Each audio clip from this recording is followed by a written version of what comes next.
छाड़ गुरु सुमिले भावे जिन with I तो कारण कुछ ना रहे कला प्रगटे जाय कला प्रगटे जाय साथ सतगुरु मन भावे गुरु बिच अंतर होय सोई शिष झूठ कहावे सुख राम कहे सतगुरु मिल्या नाम प्रगटे मान अंतर छाड़ गुरु सुमिले भावे दिन विदहार।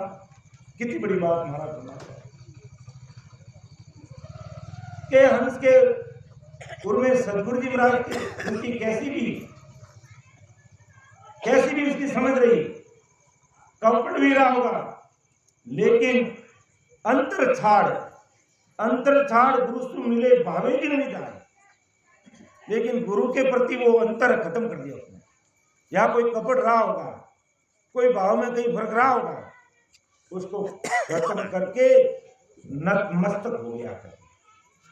तो कहते हैं अपन बोलते परम दयालु। तो राम जी महाराज तो बहुत दयालु है, हमारे गुण और अवगुण की तरफ नहीं देखते। अगर हमारे गुण अवगुण अंग और लक्षण देखें तो कभी हमारा तो उद्धार होगा ही नहीं होगा। और समझो इससे अच्छा तो वो अजमल पांडे भी ठीक था।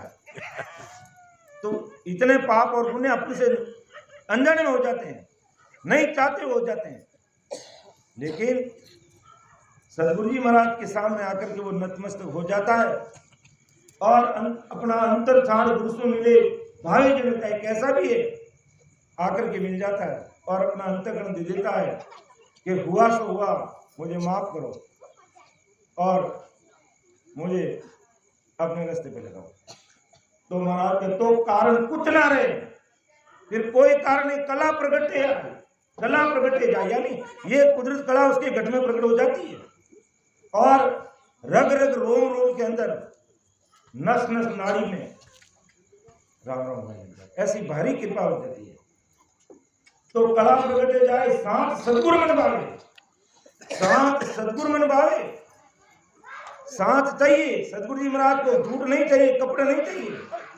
सुखसान जी महाराज ने नाम की प्रतीत वर्तमान में घाटम दास मैणा का उदाहरण दिया, तो उसने गुरु ज्ञान यही मिला तो कभी झूठ मत, चोरी भी कर निर्णय थे, पहले बहुत चोरियां करते थे। अगर कोई आया तो माफी चाहता हूँ, बुरा मत मानना।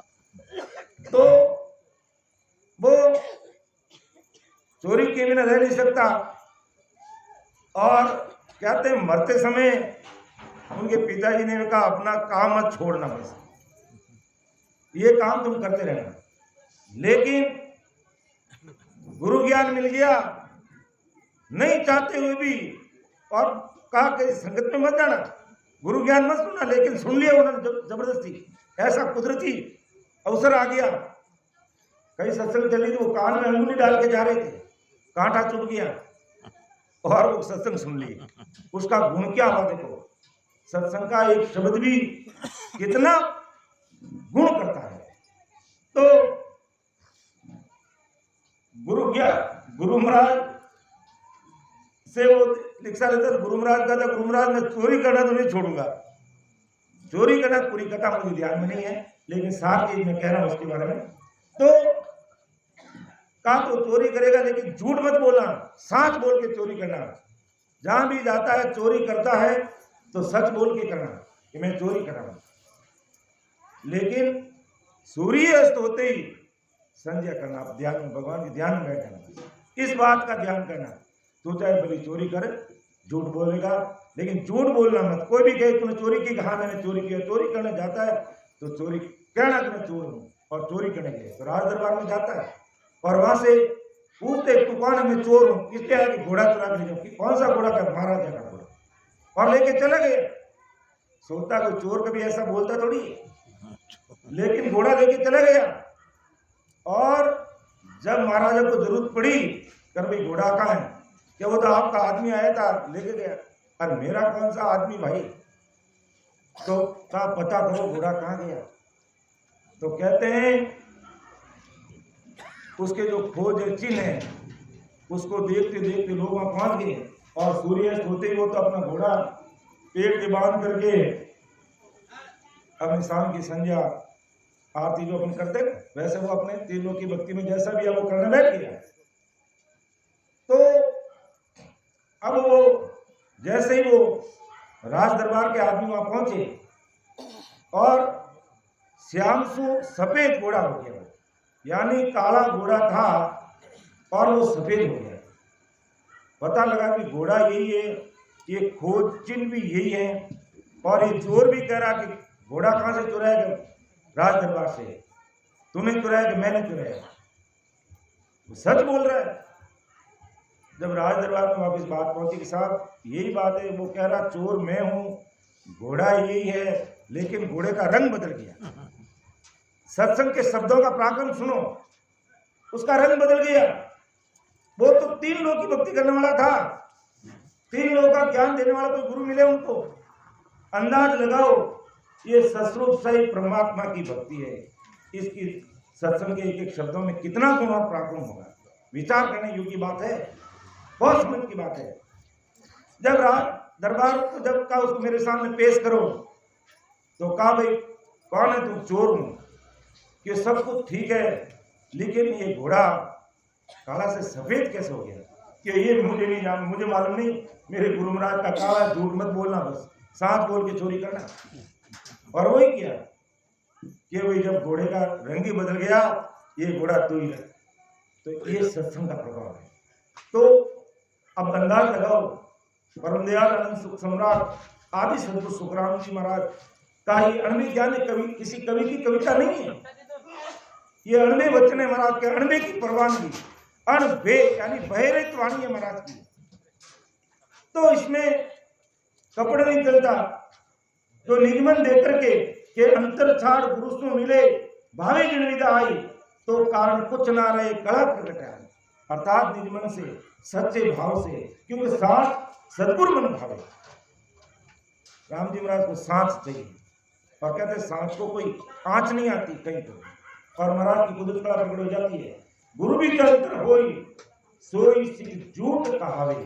अगर अंतर है तो वो झूठे शिष्य है और केवल दिखावा करते हैं।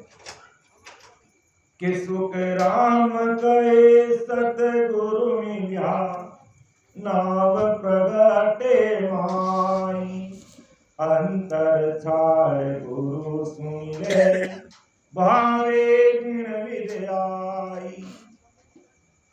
बस भावे किसी भी विषय आपको मिल जाता है, चाहे अनुलक्षण भी अगर उसके सही नहीं है, लेकिन सदगुरु शरण में आकर के गुरु महाराज के प्रति जो अंतर था, जो फर्क था, भाव में कमी थी, उसको उसने निकाल दिया। तो निकालते ही महाराज घुमाते हैं, उसका काम बन जाता है। और सदगुरु परमात्मा की जिसे सदा कहते हैं, निज नाम कहते हैं, कुदरत कला कहते हैं, वो उसके घट में प्रकट होने का प्रोसेस चालू करता है। ऐसी भारी कृपा हो जाती है। और वही महाराज कहते भाई मैं पूरी दुनिया में 8 अरब या 9 अरब आज पॉपुलेशन जनसंख्या होगी, सबको मैं उस देश में भेजूंगा, लेकिन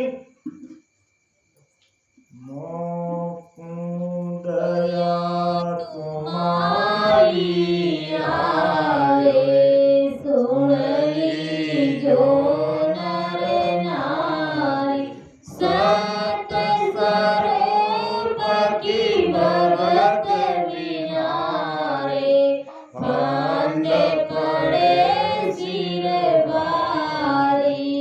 महाराज सबको मुझे दया दी, संसार के नर नारी सब सुन लो, मौको दया तुम्हारी आवे सुन लीजो नर नारी, सत्य स्वरूप की भगत बिनारे, फंद पड़े से ये काल का फंदा है।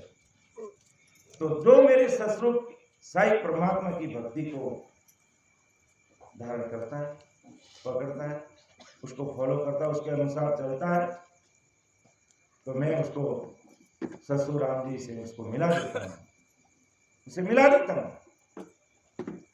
और ऐसा अवसर मिला मैं, सिंह साहब ने भी पद लिया था, नहीं रे ऐसो लगन दो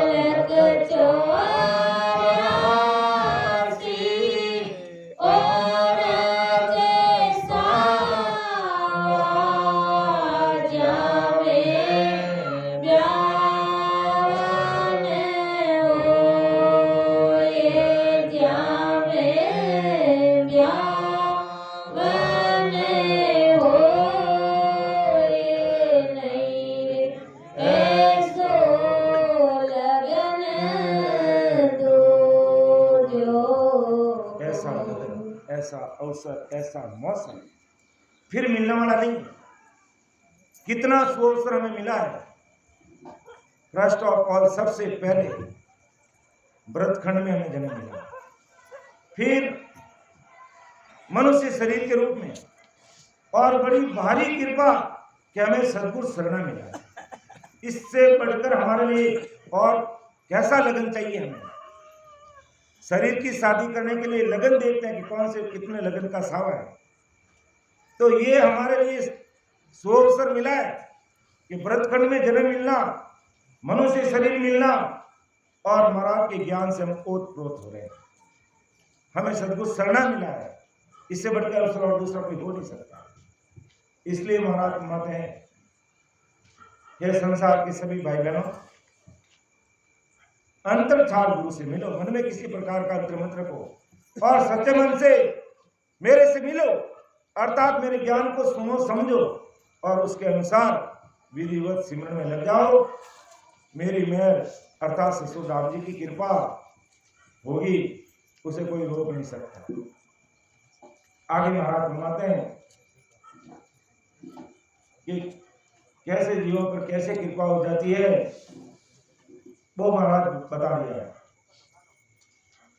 कि भोले को दोषण नहीं, अंगन जोवे को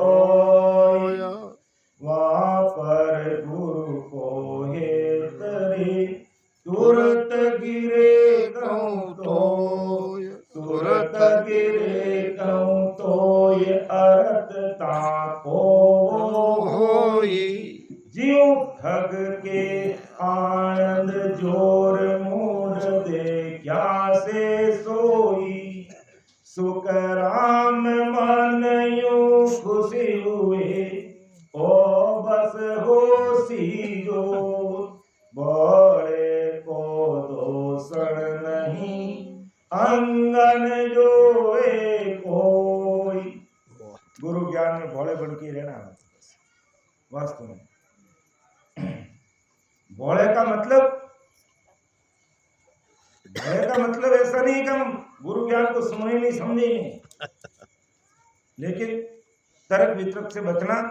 महाराज जो कह रहे हैं उस चीज को हृदय में धारण करना। जो महाराज कह रहे हैं वो सब चीज है, बस ये समझ हो आ जानी चाहिए, बस और कुछ नहीं। महाराज जो कह रहे हैं और उनकी बात पर अगर अपन प्रश्न चिन्ह लगा रहे हैं, गए काम से। फिर कृपा होते समय लग जाएगा, तुरंत कृपा नहीं होगी। कि भोले को दोषण नहीं, अंगन जोवे कोई। दृष्टांत भी आता है, कई बार लेते हैं सत्संग में। ये भोला आदमी होता है, सभी है जो संतों से ये राम नाम की शब्द का भेज देते हैं और संत देते हैं। और आज भी ये जो दो बहनों को बाबू जी ने भेज दिया, तो अब वो भोला आदमी है, तो वो क्या कह रहा है कि बाबू जी आप आने जगह शब्द भेज दीजिए, देखो मैं वो नहीं लूंगा, मैं तो कोई निहारो ले लूँ। बाबू जी कहे निहारो ज्ञान शब्द तो वही भेज तो यही है राम नाम का, लेकिन वो भोला आदमी बेचारा क्या करे कि नहीं मैं सबसे अलग लूंगा। भोला आदमी सोच रहा मैं सबसे अलग लूंगा। अब उसका भोलापन देखो। बाबू जी ने कहा इससे अलग लेगा तो फिर तुम्हें अलग जगह पे देंगे, फिर और क्या करे वो भाई, किनारा काटा पे दूसरा क्या करे वो कि देखे तो अलग जगह पे देंगे, अभी यहाँ तो मिलेगा नहीं। अभी तो मेरे पास यही शब्द है राम नाम का, अगर लेना तो ले। क्या नहीं मैं सबसे अलग लूंगा, मैं सबसे अलग रहूंगा। बाबू का ठीक है, समय देखेंगे। अब करता करता करता बहुत समय हो गया। बाबू जी जहाँ भी मिलते सत्संग में, बाबू जी वो अलग वाला भेज दो मुझे, कि देंगे तुझे अलग जगह पे देंगे, अभी मैं थोड़ा बिजी हूँ, मुझे टाइम नहीं है। तो करते करते समय बीत जाता है। मतलब बात कहने का मतलब महाराज जो कह रहे हैं हमें उसे सच मानना है। बस ये प्रसंग दृष्टांत देने का मतलब ही है। ज़्यादा इसमें समय खराब करने की आवश्यकता नहीं है। ऐसे दृष्टांत प्रसंग की वैसे ज़्यादा जरूरत नहीं रहती है, लेकिन एक प्रसंग आगे इसलिए बात कह रहा हूँ। तो अब वो सोचता है कि बाबू जी सत्संग में विराजमान है और शब्द वेद की बात कर रहे हैं, देखते नहीं है। सुबह की सत्संग में कहा तो नहीं दिया, दोपहर की सत्संग में कहा तो दिया नहीं, शाम की सत्संग में दिया नहीं। उसने ठान लिया अब बाबूजी के आश्रम में जाना पड़ेगा। क्या बाबूजी जहाँ रहते हैं घर पे वहां जाऊंगा मैं, और वहां भी सुबह जाऊंगा। वहां फिर बाबूजी कैसे कहेंगे कि मेरे पास में समय नहीं है या मेरे पास में अभी काम है, मैं बिजी हूँ। तो वो सवेरे 4 बजे जाता है और कहता बाबूजी मैं आ गया, मुझे वो सबसे अलग भेज दो। बाबूजी को गुस्सा आ गया सुबह सुबह कि 4 बजे सिमरन का समय रहता है, बीच में आकर के क्या कह रहा है। क्यों तुझे पता नहीं बेड़ा और कुबेड़ा, भेड़ा और कुबेड़ा यानी कोई समझने का समय होता क्या। उसने सोचा बाबूजी सुबह सुबह और तो क्या कहेंगे, शब्द का भेद ही बताएंगे। तो बेड़ा और कुबेड़ा उसने उसी को शब्द मान लिया कि बेड़ा और कुबेड़ा। बस ठीक है बाबूजी, बाबूजी मिल गया और वो निकल गया। और सबको कहता कि मैंने बाबूजी से अलग लिया, तुम्हें बताऊंगा नहीं। फिर दूसरों कौन सा शब्द लिया, बता नहीं, तुमको बताने का नहीं है, बस मैंने ले लिया। वो बेड़ा कुबेड़ा रट रहा उस चीज को और सबसे अलग रहता, किससे बात ही नहीं करता और मेरे पास अलग है। और विश्वास कर लिया गुरु महाराज ने मुझे, विश्वास और सांस की बात महाराज ने कहा ना, कलम प्रगटे जाए सांस सदगुरु मन भावे। सांस चाहिए। सदगुरु जी महाराज को अगर गुस्सा भी आ जाता अपने ऊपर में और हमने उनको सच्चे मन से मान लिया तो कृपा उनकी हो जाएगी। संतों की रीझ और खींच दोनों बराबर होती है, इसलिए कभी चिंता मत करना। गुस्से ने भी कह दिया कि ऐसा क्यों किया, बस समझ लो उसके अपने को अपना आपको धन्य मानना। गुरुदेव जी महाराज अगर अपने ऊपर गुस्सा कर लेते हैं, धन्य मानना अपने को, ऐसा भाव रखना चाहिए। तो साथ सदगुरु मन भावे, उसने मान लिया क्यों, बस महाराज ने अलग शब्द दे दिया। मैं बेड़ा को बेड़ा रट रहा, किसी को बता नहीं रहा और सबसे अलग रह रहा, सबको चैलेंज कर रहा। मेरे पास में जो शब्द है तुम्हारे किसी के पास में नहीं है। फिर ये ऊपर से ये कहता है। अब हुआ क्या, उसका परिणाम कहते हैं उसने विश्वास कर लिया, विश्वास की बात है। तो कहते हैं कहीं इधर उधर गांव में कोई डेथ मौत हो जाती है तो उसने कहा कि कोई मुझे अगर बुला के कहता तो मैं जिंदा कर देता हूं कि मेरे पास अलग शब्द है। विश्वास कर लिया उसने। तो अगर तुझे कोई कहा तो खरीदना तो है नहीं, तो उसको बुलाते हैं और बुलाते हैं, वो जहाँ भी मुर्दा रखा हुआ रहता है उसके ऊपर कपड़ा उड़ा हुआ रहता है। कहा तुम यहाँ से 10-20 कदम दूर चले जाओ, क्योंकि मैं इसको मंत्र सुनाऊंगा, तुम सुन नहीं लो कोई, तुम दूर हट जाओ सब यहाँ से। और उसके कान में कहता है बेड़ा और कुबड़ा यही कोई तेरे जाने का समय, तेरी उम्र कितनी है अभी, उठ खड़ा। वो बेड़ा और कुबेड़ा जाने का ये कोई जाने का समय थोड़ी है। वो इतना कहते हैं वो मुर्दा खड़ा हो जाता है। ओहो, अब वो गांव वाले सभी राजी हो जाते हैं और कहता है वाह भाई वाह, जोरदार संत है ये तो। क्या मैं जोरदार नहीं हूँ, मेरे गुरु महाराज जोरदार है। मैं जोरदार नहीं हूँ, मेरे गुरु महाराज जोरदार है। उनके शब्दों का पराक्रम है और मैंने माना है। अब क्या तो क्या नहीं, तुमका या बदावना करेंगे, हाथी पे बिठाएंगे, क्यों मुझे नहीं, मेरे गुरु महाराज को बिठाओ। तुरंत वो सूचना गुरु महाराज के पास जाती है। कहा भोले ने आज कहीं इनके गड़बड़ किए, शायद जूते पड़ सकते हैं। गुरु महाराज डरने लगे तो कहा गुरु महाराज को बुलाया और गुरु महाराज को कहा गुरु महाराज का क्या ख्याल तुम्हें, क्यों सबके सामने नहीं बताऊंगा, लगाओ एक तरफ। तो कहा मैंने जब 4 बजे आया था आपने कहा बेड़ा और कुबेड़ा, ये शब्द मैंने रख लिया और वो प्रकट हो गया। ऐसी कृपा होगी मेरे ऊपर, क्यों तो तूने इसको कौन से मंत्र से जिंदा किया कि मैंने इसको यही सुना है कि तो बेड़ा कुबेड़ा कहाँ जा रहा है, अभी तेरे बीवी बच्चे सब बैठे हैं, छोटा तेरी उम्र है और ये तो जिंदा हो गया। तो कहने का मतलब विश्वास की बात है, ये विश्वास। तो महाराज यही कह रहे घोड़े को दोषण नहीं। अब वो घोड़ा आदमी था, कोई तर्क वितर्क नहीं किया उसने, सीधा। तो कहने का मतलब या घोड़े का मतलब हमें कैसा घोड़ा बनना है। महाराज जो शब्द के हमारे लिए लौ की लकीरें, कोई तर्क वितर्क, कोई किंतु परंतु, कोई प्रश्न नहीं, महाराज के शब्दों पर लगना चाहिए। बस ये बात महाराज कह रहे, ऐसा हमें घोड़ा बनना है। ऐसा नहीं कि बस सिमरन ही नहीं करेंगे, सत्संग ही नहीं करेंगे, सेवा ही नहीं करेंगे, ज्ञान नहीं करेंगे, ऐसा घोड़ा नहीं बनना। सत्संग भी सुनेंगे, सिमरन भी करेंगे, सेवा भी करेंगे और 4-5 चीजों का ध्यान रखेंगे, सील, साथ, संतोष, दया और ज्ञान। यानी सील लंगोटी का पक्का रहेंगे, साथ विश्वास, दया भाव रखेंगे और ज्ञान पूरा।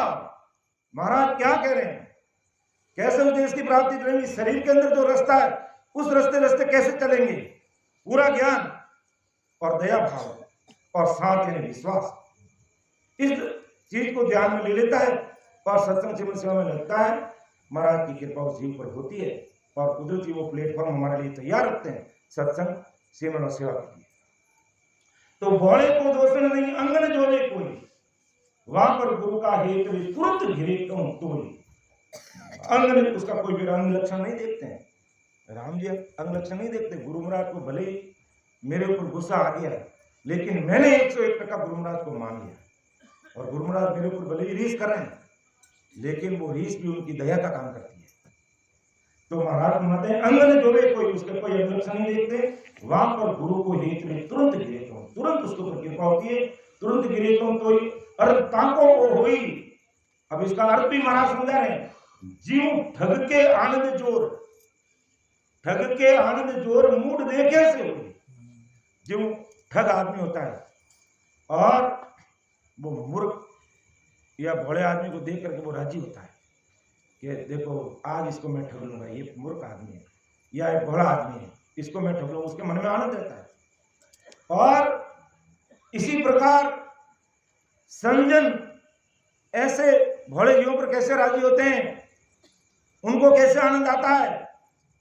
चोर ठग तो राजी होता तो हमारे साथ धोखा है, और यहाँ महाराज संत हमारे ऊपर गुरुदेव जी महाराज हमारे राजी क्यों होते हैं कि मैं इसको काल के महादुखों से बचा करके ससुर साहिब के देश में भेज दूंगा, क्योंकि ये मैं जैसा कह रहा हूं वैसा मान लेगा, मैं जैसा कहूं मेरी बात को मानेगा, कोई तर्क वितर्क नहीं करेगा और सीधी सड़क पकड़ लेगा। मर्तलोक से अमरलोक जाने का जो मार्ग है इस शरीर में, इसको वो पकड़ेगा, इसमें कोई किंतु परंतु दूसरी बात नहीं करेगा।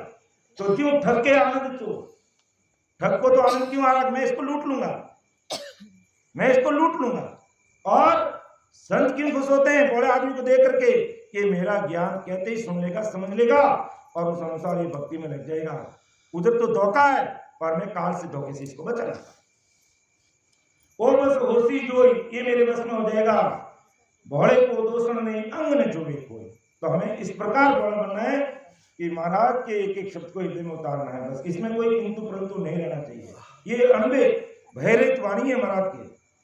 और सुखसानंद जी महाराज की कृपा हुई, महाराज के एक एक शब्दों को हमारे सामने इस प्रकार रखा। और हरि किशन जी भाई साहब जहाँ भी महाराज अनबे की परवानगी बोलते वो उसको लिखते, और लिख करके पहले ये कोई वाणी जी महाराज का रूप नहीं था, वो परवाने के रूप में उसको गोल गोल गोल गोल करके रख देते थे। जब भी महाराज सुबह शाम दोपहर जब भी महाराज की घटना में प्रकट होती वो लिख लेते थे। और कहते हैं कि हरि किशन जी अपने पास में घोड़ा रखते हैं। पहले कहाँ साधन, आज तो ना जाने कितने कितने साधन हो गए, 2 व्हीलर 4 व्हीलर सब, लेकिन वो अपने पास में जोरदार घोड़ा रखते। और महाराज चाहे कितनी दूरी पर सत्संग में जाते या जहाँ भी रहते, महाराज के साथ रहने का कार्य करते, गर्भस्थी का काम भी करते और साथ में महाराज के साथ ज्यादा से ज्यादा समय महाराज के साथ में देते। और उसी कारण से आज ये अनबे की परवानगी के उतरे हुए शब्द हमारे सामने एक वाणी जी का रूप देकर के एक एक अंग को जोड़ने वाले सदगुरु सुखसानंद जी महाराज के अपनों पर कृपा। और तो आज हमें ये सारा ये जो महाराज का जो घर का धन है हम सबको उपलब्ध हो रहा है। तो बड़े को दो